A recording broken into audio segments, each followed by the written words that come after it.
तुमने बहुत से संयम साधे, मगर तुम्हारे सब संयम झूठ को ही साधने में सहयोगी होते हैं, क्योंकि तुम ही अभी झूठ हो। तुम संयम कैसे साधोगे? तुम्हारा संयम भी सपना ही होगा। तुमने तप भी किए, दान भी किए, तुमने उपवास भी किए, तुमने पूजा प्रार्थना भी की, लेकिन सब व्यर्थ गई, सब पानी में बह गई, क्योंकि मौलिक बात, आधारभूत बात तुम्हें ख्याल में नहीं आई। कल मैं बच्चों का एक गीत पढ़ रहा था। नदी घाट से बांझ लदे, चले शहर को 5 गधे।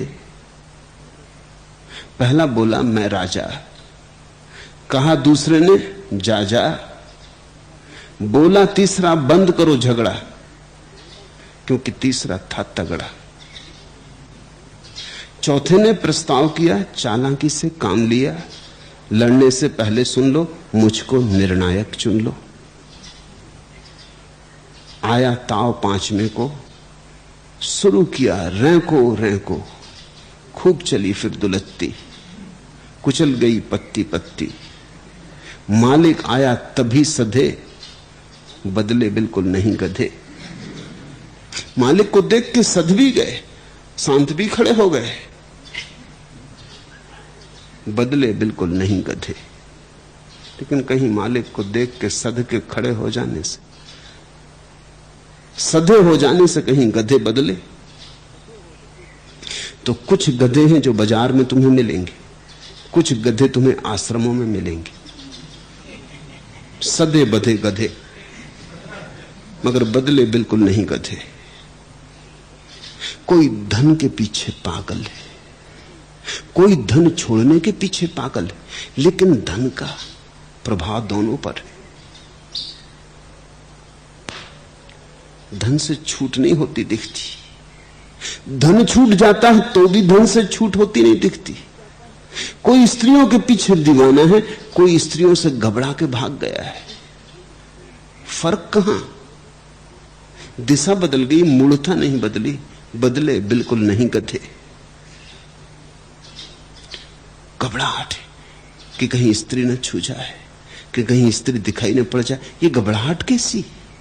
अगर तुम्हें दिखाई पड़ गया कि सब सपना है तो घबराहट कैसी? सुबह जाग के अगर कोई कहे कि रात देखा कि सब सपना है, इस कमरे में सांप ही सांप थे, कि सिंह दहाड़ते थे, सब सपना है, लेकिन सुबह हम उससे कहें कि चलो कमरे के भीतर गए, वो कहे कि मैं नहीं जाता, सब सपने हैं, बाकी मैं जाता नहीं, क्यों जाएं? अगर तुम्हें दिखाई पड़ गया कि सपना है तो अब क्या घबराहट? अब तो कमरे के भीतर आ जाओ। नहीं, वो कहता है सब सपना है, सब समझ में आ गया, मगर जाएं क्यों कमरे के भीतर? कमरे के भीतर हम नहीं जाएंगे, हमने कमरे का त्याग कर दिया है। जनक जैसा ज्ञानी बहुत मुश्किल से मिलेगा, क्योंकि जनक ज्ञान को उपलब्ध हुए और महल छोड़ा नहीं। ये परम ज्ञानी की दशा है, क्योंकि जब जाने लिया तो छोड़ने को कुछ ना बचा। जनक ज्ञान को उपलब्ध हो गए, रत्ती भर भी बदलाहट ना की, क्योंकि बदलाहट कहां करे? सपना तो गया, अब जो जैसा है। अगर ज्ञान के बाद त्याग की चेष्टा चले तो समझना ज्ञान भी घटा नहीं। मूढ़ों के सिवाय त्याग कभी कोई करता ही नहीं। ज्ञानी क्यों त्याग करेगा? ज्ञानी का तो बोध मात्र पर्याप्त है, उसे तो दिखाई पड़ गया कि ये सब माया जाल है, बस ठीक है। वो इससे आंदोलित नहीं होता, न पक्ष में न विपक्ष में, उस पे इसकी छाया नहीं पड़ती, न तो आकर्षण की न विकर्षण की। ज्ञान को उपलब्ध व्यक्ति न तो रागी होता न विरागी। ज्ञान को उपलब्ध व्यक्ति न भोगी हो सकता, न रागी न त्यागी, क्योंकि भोगी और योगी होने के लिए, भोगी और त्यागी होने के लिए सपना चाहिए वही। दोनों का सपना एक है, दोनों की मान्यता एक है। एक कहता है धन में सब है और एक कहता है धन मिट्टी। मैंने सुना है, महाराष्ट्र की एक प्राचीन कथा है। रांका बांका पति पत्नी थे। रांका पति था, बांका उसकी पत्नी का नाम था। थी भी वो बांकी औरत। रांका बड़ा त्यागी था, उसने सब छोड़ दिया था। वो भीख भी नहीं मांगता था, वो रोज जाके जंगल से लकड़ी काट लाता और बेच देता। जो बचता उससे भोजन कर लेता, सांझ अगर कुछ बच जाता तो उसको बांट देता। रात फिर भिखमंगे होकर सो जाते, सुबह फिर लकड़ी काटने चला जाता। एक दिन ऐसा हुआ कि वो बीमार था और 3 दिन तक लकड़ी काटने न जा सका, तो 3 दिन घर में चूल्हा न जला। चौथे दिन कमजोर तो था लेकिन जाना पड़ा। पत्नी भी साथ गई सहारा देने को। लकड़ियां काटी। रांका अपने सिर पे लकड़ियों का गट्ठर लिए चलने लगा। पीछे पीछे उसकी पत्नी चलने लगी।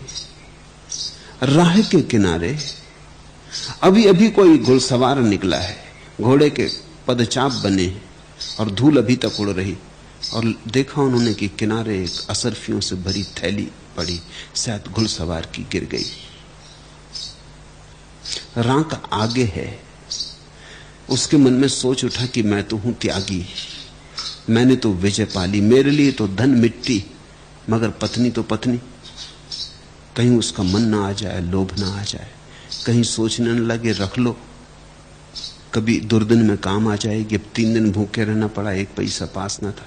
ऐसा सोच के उसने जल्दी से असरफियों से भरी थैली पास के गड्ढे में सरका के उसके ऊपर से मिट्टी डाल दी। वो मिट्टी डाल के चुक ही रहा था कि पत्नी आ गई। उसने पूछा क्या करते हो?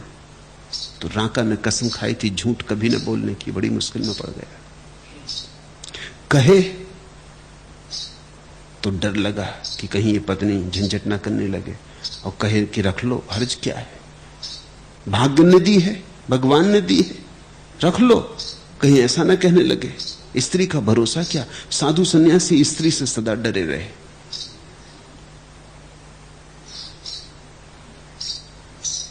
मगर झूठ भी न बोल सका क्योंकि कसम खा ली थी। तो उसने मजबूरी में कहा कि सुन, मुझे क्षमा कर और कोई और बात मत उठाना, सत्य कह देता हूं। यहां थैली पड़ी थी ये सोच के कि तेरा लोभ न जग जाए। मैं तो खैर लोभ का त्याग कर चुका, मगर तेरा क्या भरोसा? स्त्री यानी स्त्री का कहीं मोक्ष होता है? जब तक वो पुरुष ना हो जाए तब तक मोक्ष नहीं कहते धर्मशास्त्र। सब धर्मशास्त्र पुरुषों ने लिखे, वहां भी बड़ी राजनीति। तो तू स्त्री है, कमजोर हृदय की है, रागात्मक तेरी प्रवृत्ति है, तू कहीं उलझ न जाए, इसलिए तेरे को ध्यान रख के मैंने ये असरफियां मिट्टी में ढक दी और ऊपर से मिट्टी डाल रहा हूं। रांका की बात सुन के बांका खूब हंसने लगी। उसे नाम इसलिए तो बांका मिला। वो कहने लगी ये भी खूब रही, मिट्टी पे मिट्टी डालते तुम्हें शर्म नहीं आती? और जरूर तुम्हारे भीतर कहीं लोभ बाकी है। जो तुम मुझ में सोचते हो वो तुम्हारे भीतर कहीं छिपा होगा। जो तुम मुझ पे आरोपित करते हो वो कहीं तुम्हारे भीतर दबा पड़ा होगा। तुम्हें अभी सोना दिखाई पड़ता है? तुम्हें अभी भी सोने और मिट्टी में फर्क मालूम होता है?